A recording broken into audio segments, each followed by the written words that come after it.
வணக்கம். ஸ்டார்லிட் செய்திகளோடு நான் மியா. நான் லொல்லொல்.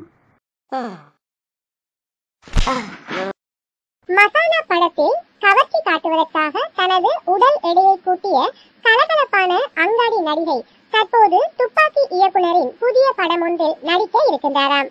அவரது உடலை பார்த்த துப்பாக்கி இயக்குனர் என் படத்தில் தான் கவர்ச்சி காட்டப் போவதில்லை, அதனால் உடல் எடையை குறைத்துக் கொண்டு வாருங்கள் என்று கூறிவிட்டாராம்.